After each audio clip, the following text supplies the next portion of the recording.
That's what a lot of parents seek to give their kids is an education, whether it's homeschool or classical Christian school, an education that says God hardwired the world a certain way and God created all these laws. So there's laws in nature, there's laws in biology, there's laws in music of how God ordained things to work and to run and to be beautiful. And he creatively designed all this. There's ways that your body runs. There's ways that, like, in cooking, the chemistry, all of this. And so God hardwired the whole world. And so with a Christian education, you're seeking to show your kids the world God designed and gave us to have dominion over. You're seeking to show them, look at the God that you serve. Look at what he created. And you should be interested in science. You should be interested in math.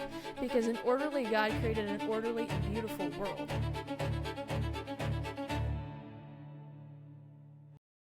All right, hello everyone, and welcome back to the Feminine Glory podcast. I am one of your hosts, Lydia Edmonds, and I'm joined by my amazing co-host, Esther Edmonds. Hello, everyone. So, Esther, what are we talking about today? So, I brought something to talk about. Grandiose. I saw this post that Jennifer Welch said that homeschoolers, quote, fear critical thinking. Because homeschooling parents are dumb. She said something else, but we're going to just say dumb. She goes on to say that this is trickle-down stupidity. This is MAGA on steroids. This is Make America Healthy Again. This is tradwife. This is unvaxxed and unjacked and all that's blank. This is the worst. America has a crazy Christian problem. Okay. Mm-hmm. So I brought that up in order for you to react to that, and I thought that would provide some excellent conversation on Christian education. So there's so much there. We were homeschooled up until high school. So I wondered if you wanted to comment on that. There's so much there. Wow. America, so funny that people, like, much like the New York Times article that they wrote on Emma Waters that we brought up last time, how things continue to work their way back to, like, the Trump administration, family, and Christians. Like, people are very upset at, I think it's not like Christianity has never not, like, God's ways have never not been winning or never not had a good hold on the culture. Of course, we go through ebbs and flows where it's like Christians do a bad job at building and fighting. And so you see ways in which we aren't taking ground, but it's not as if God has ever stopped ruling and reigning over the world.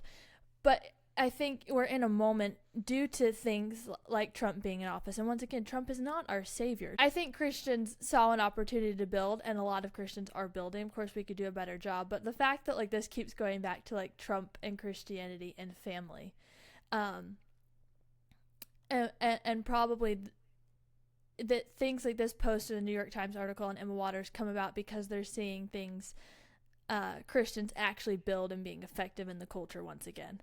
But the fact that, like, it's Christian parents that homeschool are not dumb. I won't say the word, but they're not dumb.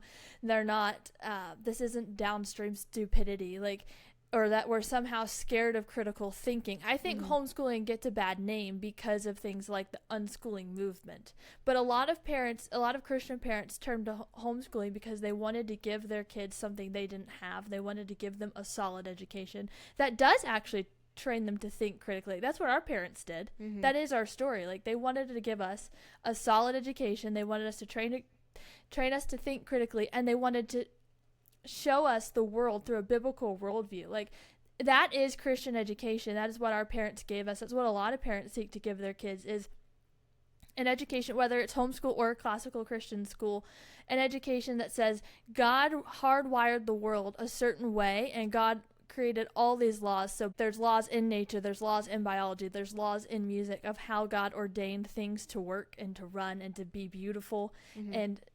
he creatively designed all this. There's ways that your body runs. There's ways that, like, in cooking, the chemistry, all of this. And so God hardwired the whole world. And so with a Christian education, you're seeking to show your kids the world God designed and gave us to have dominion over. Mm-hmm. You're seeking to show them, look at the God that you serve. Look at what he created. And you should be interested in science. You should be interested in math, because an orderly God created an orderly and beautiful world.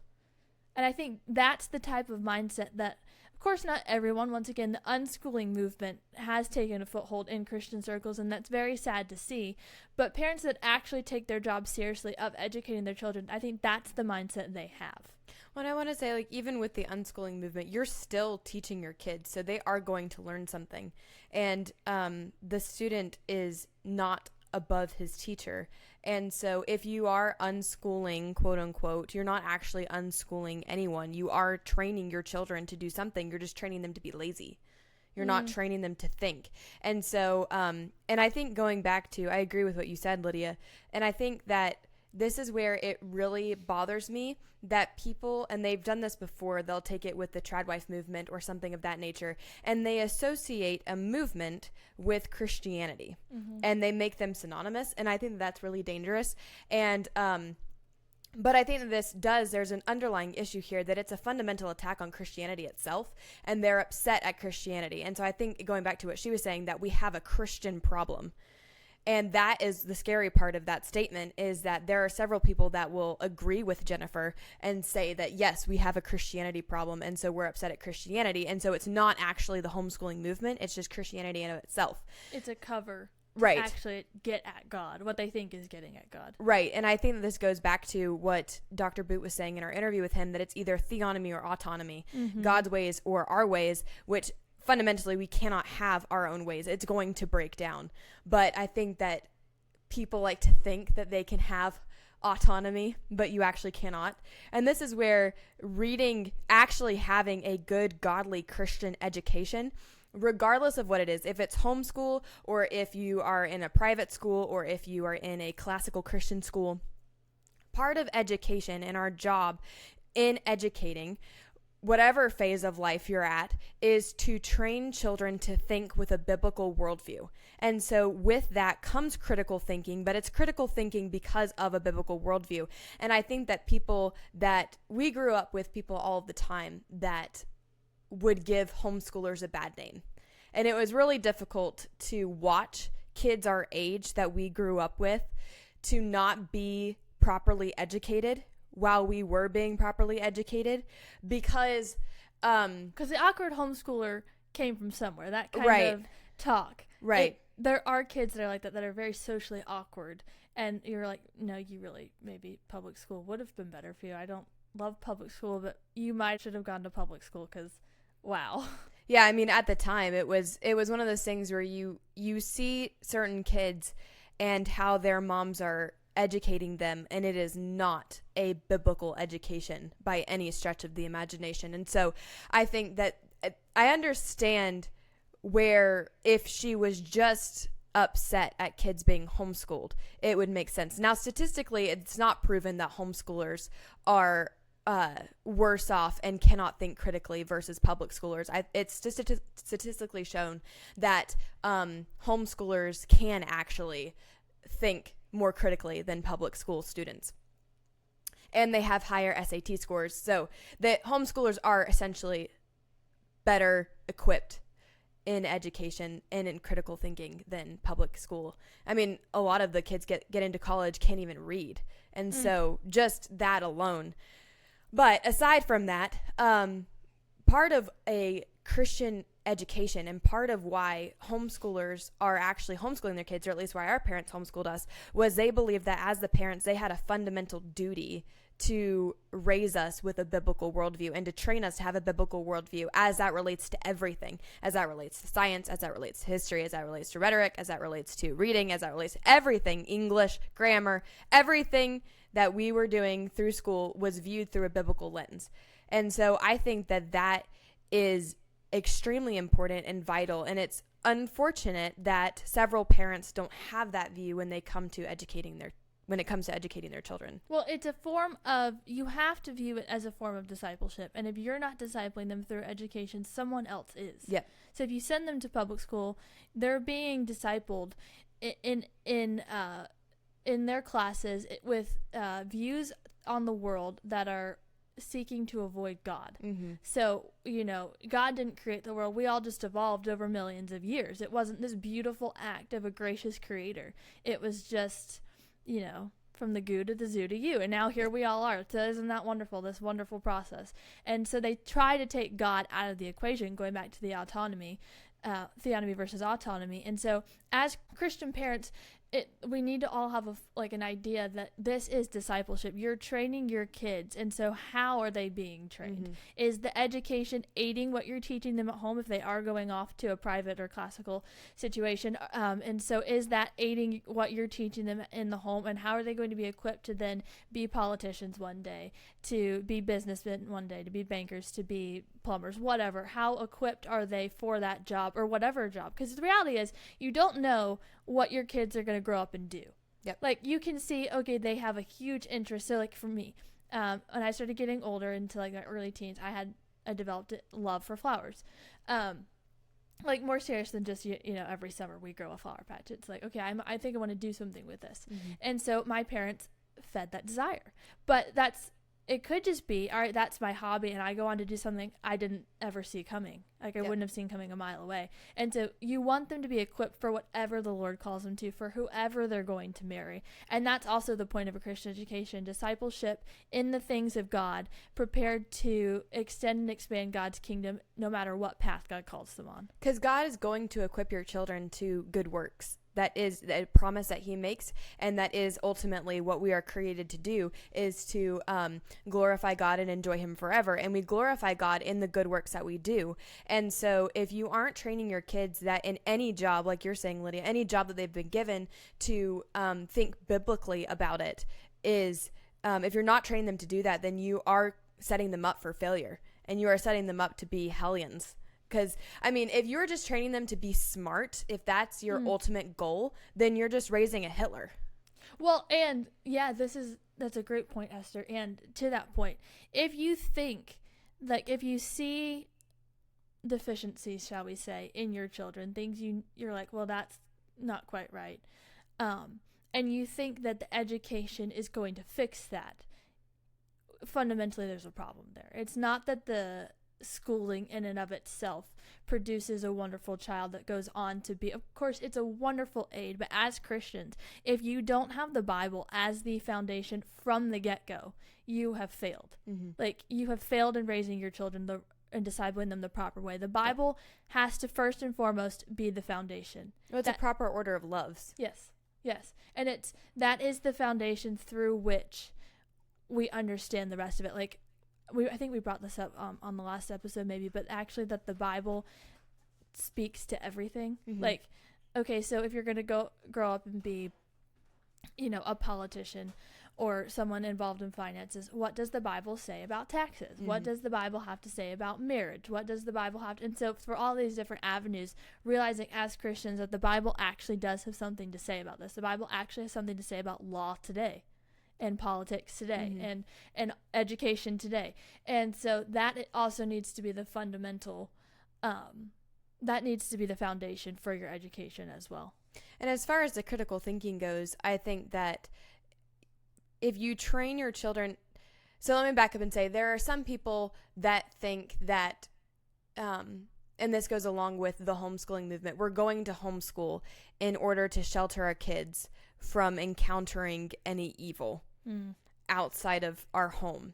And I think that if that is your reason for homeschooling, that's ultimately wrong and not helpful to your children and their education, because I think that there are some parents that shelter their kids through homeschooling way too much, and they get out into the world and they're handicapped because they've up until this point, everything has been sheltered. And now they go out into the world and they're encountering all of this sin for the first time, and they have no idea how to think about it because they've not been trained to think about it properly through a Christian worldview. They've not been introduced to it properly and through an educational standpoint, and now they're encountering their peers that are gay and transgender and whatever else that they are, furries, whatever else they come up with next.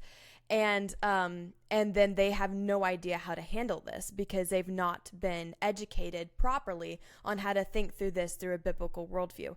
And so I think that there's nothing wrong with homeschooling. We were homeschooled, but we were homeschooled because our parents wanted something better for us. They didn't want to shelter us. It wasn't that we're trying to protect you from what's out there. And ultimately, you can't be sheltered from every evil because we're all human beings.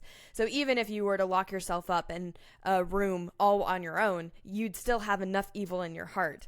Plenty of problems just with you. Yes. But I think that... Case in point, there are some people that think that kids shouldn't have an iPhone until, I don't know, whatever age. They graduate college or they're in college or something like that. Now, I obviously don't think that we should create any rules. So if that's your rule, that's completely fine. But I would say that we do need to train our children on how to properly handle this wealth, this technology that we've been given. And if you haven't been training them up until this point how to handle this technology, and then all of a sudden in college you give them an iPhone and you send them off to college and they've now got this technology in their hands and they're experiencing all of this for the first time, then you've got a problem on your hands because now they haven't been trained how to steward this technology, this wealth well.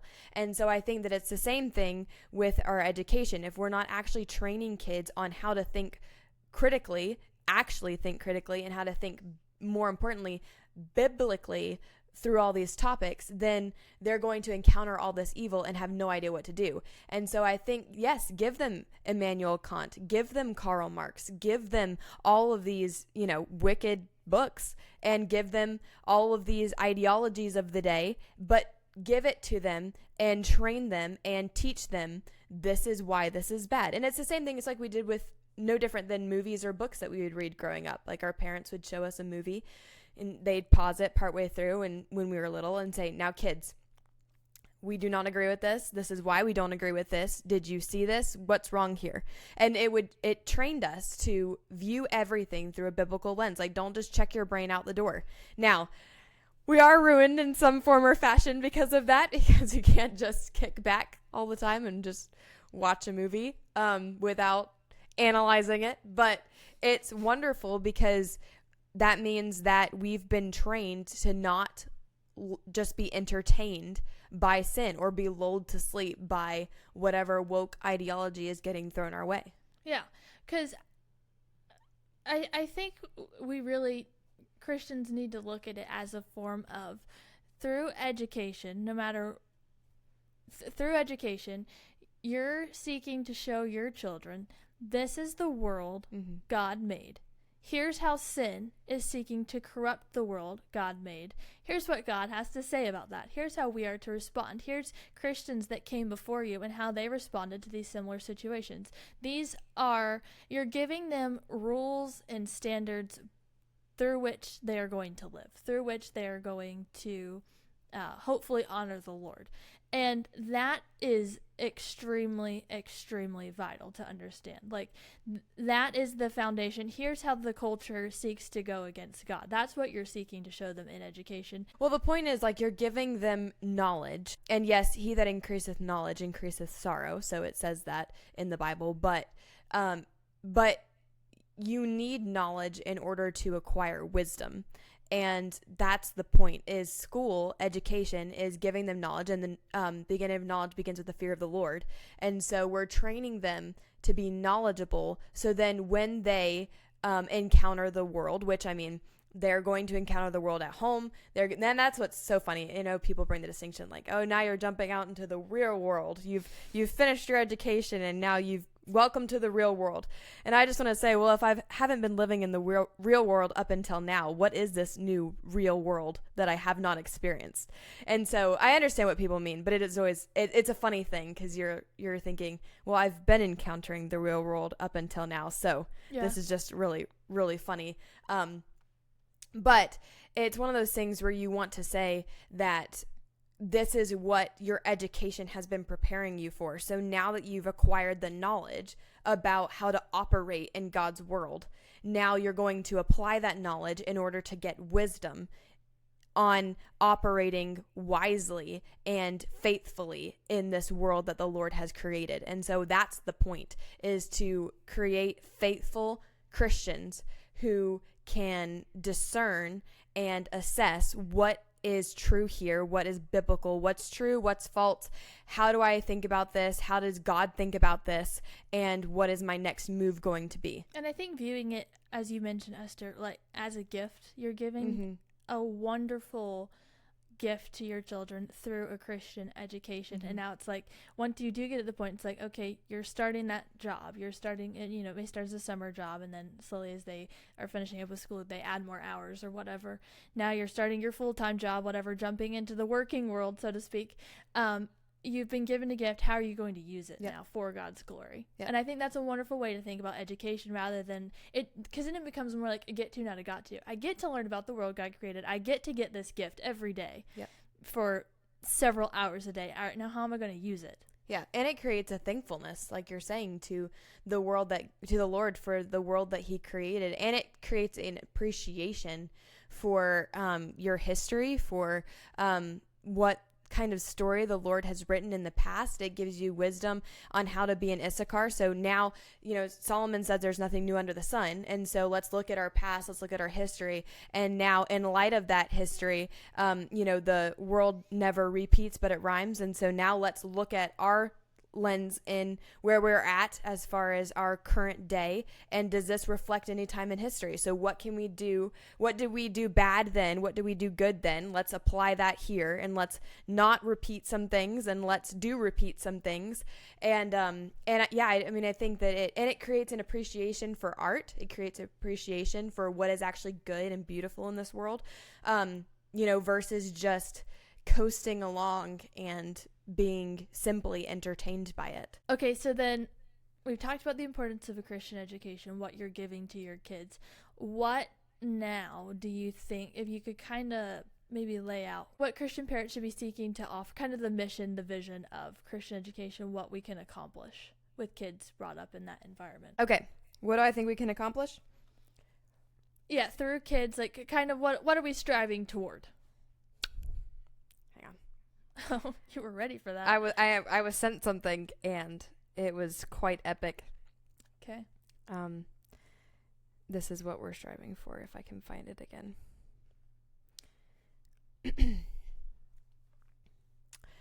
Age of the Founding Fathers on July 4th, 1776.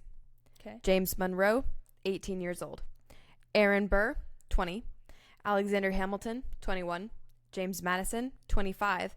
Thomas Jefferson, 33. John Adams, 40. Age, and this is Jeremy Tate. Age didn't matter, education did. Classically educated founders built the greatest system of government in human history. Wow. So I'm not saying that only classical education is the way. Obviously, I mean, we weren't classically educated, so I'm not saying that it is the way of ways. But if you want to know what we're aiming for, is good Christians that view everything through a biblical lens. And I mean, you talk about reproducing that. I mean, that is quite the ambitious goal. And so I think that we need to be striving for young men and women that have that type of caliber of an education. That, you know, July 4th, 1776, if you look at all those ages of those men, our founding fathers, that is quite the ambitious goal in and of itself. And I think that obviously, like, they had their own problems. I mean, Aaron Burr and Alexander Hamilton alone, they had their issues, of course. But I would say that, but they did a lot, and they did it to glorify God and to obey what His word says. And so I think that we need to be striving for things like that. And if you think what they wanted, that in their head, what they wanted to then offer their kids, what kind of environment they wanted their families to grow up in. And to think this time, if we as Christians strive for that kind of rigorous education that challenges our kids, that, they really seeks to produce men and women who think critically and who are unapologetically serious about the things of God and who are ready to tackle any problem. And this time we're not starting from scratch, though. You're building on top of a foundation that needs, there's rubble on top. We kind of need to clean up, but a foundation that's already been laid for you. Yes. What we could accomplish this time. Absolutely. And I think that the people that, we've heard even growing up, as our mom received different negative comments about our type of education, especially when she put us into the Abeka Academy when we went into high school. She received various comments on the type of education that we were going to receive and how much we would hate it because it was too hard. I think that if you are coming into your children's education as it needs to be fun and they need to want to do it, otherwise they're not going to. First of all, you're the parent, and you have been given instructions by God and commands by God to train up your children to remember him. No, but Esther, what the child wants comes before God's ways. No. Deuteronomy, go read Deuteronomy and then come back. Deuteronomy 6 specifically, but then come back and we could talk about that. But no, I think that our parents made it abundantly clear what kind of education we were going to receive from the beginning. And it was one of those things where we worked hard for our education. I mean, there were, several bumps and bruises along the way. But it shaped our character. It formed who we are today. And I think that parents that want to view their children's education as it just needs to be fun, so they will have a willingness to do it, be assertive and take command. God told you to educate your children. And I think that praise be to God, our parents did. And we knew that it was work. We knew that we were being educated. We knew what we were being educated for. And we knew what our parents' end goal was. I remember Mom told me several times while being schooled that she would talk to me about something and, I would just say like, yes, ma'am, or whatever. And she would look at me and she'd be like, I don't want a robot for a daughter.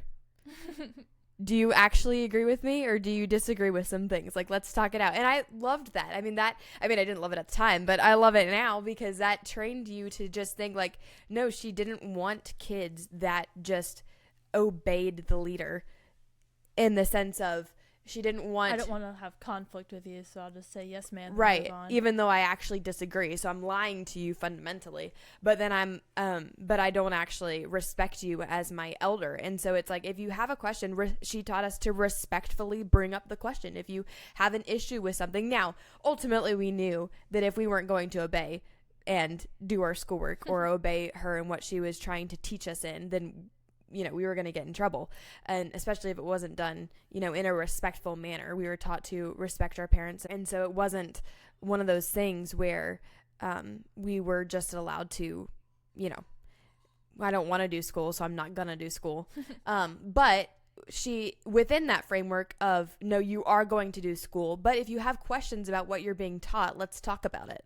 You know what I mean? And I loved that it brought up lively discussions around the dinner table that we had, and even now we still have disagreements that we'll watch a movie and the boys may love it and the girls may hate it, and we're discussing what was good or bad about the movie or about a book or what did someone learn. And so it's wonderful. Well, and then going back to when you teach your kids to think critically, then it helps them to not just regurgitate. So so we're not just having a moment of 2 + 2 is 4. I know how to get the answers to get a good grade. I know how to remember them, but then afterwards they're right back out my head again in one way and out the other. And so I think that also is very crucial too. And to be able to learn, retain, and apply. Yep. And that's kind of the system you're striving for. And to chew the cud and spit it out if you don't agree. Yeah, that's true. And to the people that would say, education, your kids aren't going to like this form of education because it's too rigorous. That's just not, life is not easy. God gives us grace for the moment. He gives us strength to endure, but it's not like it's an easy path. You're designed to work. Yes, and so you're supposed to be working now. You're supposed to be training now. And just Christians in general, we can push ourselves a lot more than we can do I think we can do. Yes. Like, you hear ways we've bought into lies in the culture. Like, you hear things like the word overwhelmed thrown around a lot. And you know, and I'm just so stressed, and I've used those words before, ways I've bought in. But, like, actually, we can push ourselves to do so much more, and your kids can push themselves to do so much more than you think they can do. Even from a young age, they can retain much more than you think they can.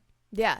Well, I've even heard Dr. Igney, and this was such a wonderful way to put it, and it's actually challenged me, of even when we say things like, oh, I'm frustrated, oh, I'm stressed, or whatever, he said those are sins on a low boil. So, like, when you say I'm frustrated, I'm just really frustrated by life and, you know, whatever, or I'm frustrated by the way you said that to me.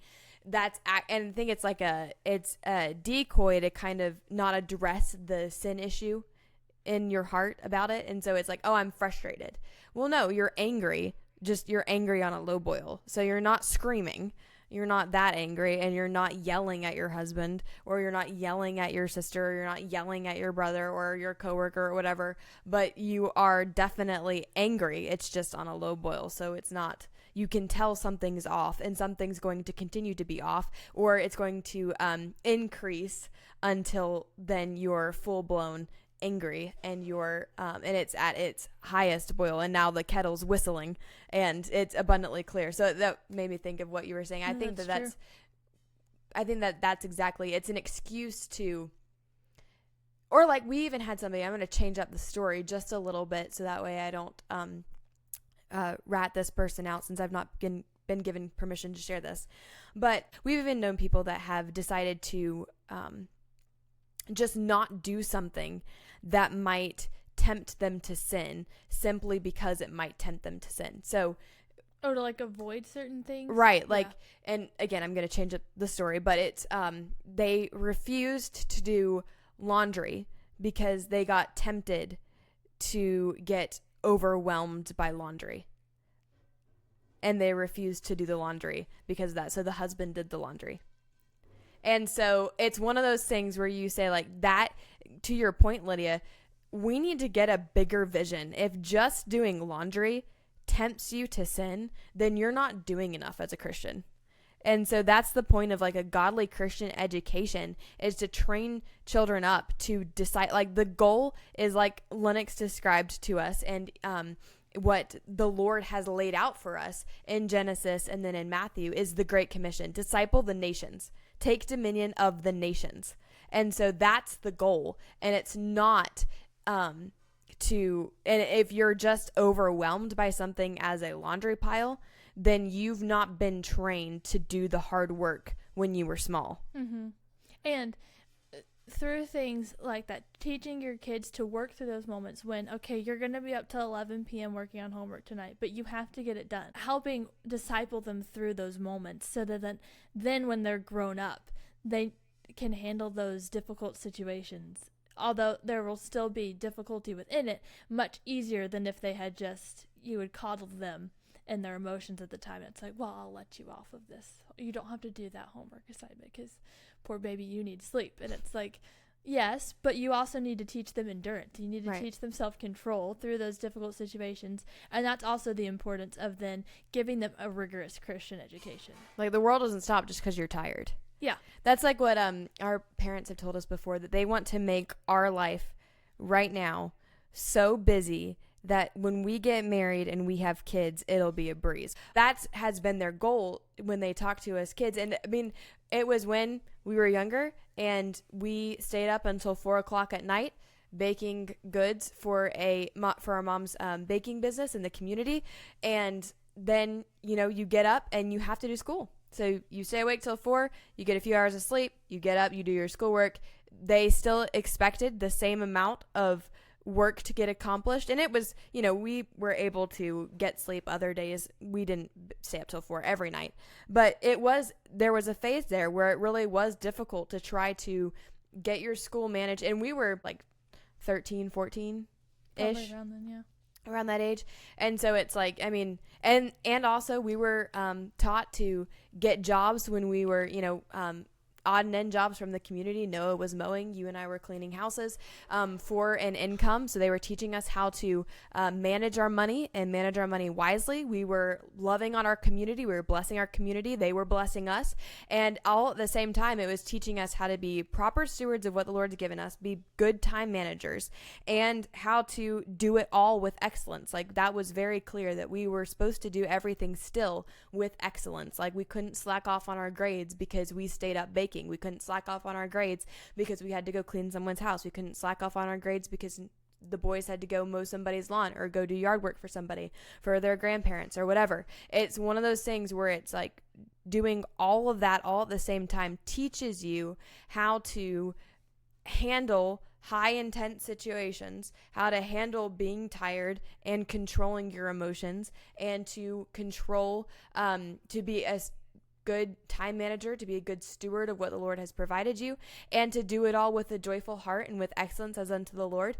And so I think that things like that are wonderful for kids, because life doesn't get any easier the older you get. And so why would we think that we would want to go easy on the kids? Now, obviously, let them have fun, so don't be a Von Trapp, but why would we think that we should, let our kids coast through life up until they reach graduation, and then it's like, and welcome to the real world. Why don't you learn how to function on very little sleep as you have a new baby, and then you also have to go to work after your maternal leave because you haven't been taught to steward money, so you're broke and you're in debt, and so you need a job and your husband needs a job and you need a house, and you can't get a house till 40 because of inflation, and you know what I mean? And so it's like all of a sudden you're thrown into this crazy world, and you've realized that you've been thrown into this crazy time in your life, and you've not been properly equipped to function in it. It's much like what you were saying earlier about the iPhone, or even if you think about transitioning a baby from being just fed milk to being fed solids. Like, that's kind of the trajectory you want your kids to be. You need to view it on, and I've heard someone use a metaphor of a bike. You start with training wheels, and then and you're kind of walking along beside them, and then you take the training wheels off and you're like, okay, I'm holding the back, but then they're been given what feels like it's a bit more freedom, and then, okay, I'm gonna let go and I'm just gonna walk beside you, and then eventually it's like, okay, now you can go around the cul-de-sac. Like, It's that kind of transition from, we're gonna start little bit by little bit, and you're gonna get the baby mush first, and then we're gonna get to more and more solids. And so that's how you're working your kids up to life on their own in a world. And how do they function? Are they going to be able to handle the all-nighters? How are they going to be able to handle all that and yet still show the love and joy of Christ to people, to still proclaim the Lord's goodness through very little sleep, through difficult situations? And so that's the trajectory you're aiming for. And just, you're aiming also for dragon slayers, and that's not easy. That's not something, someone who coasted through life is going to just all of a sudden at 18 acquire the ability to be a dragon slayer and to do it with excellence. Yeah. It's something that's worked for. Yeah, absolutely. Worked at, I guess. Yeah, I mean, the type of men that the Lord praises in Scripture, I doubt we're able to just coast through life. Yeah. So. Yeah, exactly. I feel like I had, and just once again as a reminder,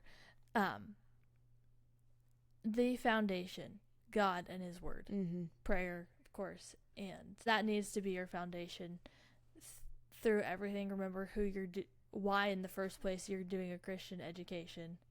It's because of what the Lord requires of you, because of what God says in His Word, and because it matters. God cares what you feed your children. And unless the Lord builds a house, we strive in vain to try to build it. So place the house on the foundation of God's Word. I totally count things like that post by Jennifer as a win, though, because it's working. It is working. As Allie Beth says, God's plan is going off without a hitch. Yep. She can't take the heat of Christianity. Apparently. She's challenged by something in her life. And just cracks me up. Down with the Christians. Yeah. That's terrible. She needs some prayer. Yeah. She needs to be prayed for, her soul. That's very unfortunate and disappointing for her. Sad. So, until next time, ladies, keep pursuing feminine glory and pray for Jennifer Welch and her soul that she would be saved. And we will do the same. And we will see you next time on the Feminine Glory podcast. Bye, guys. Bye.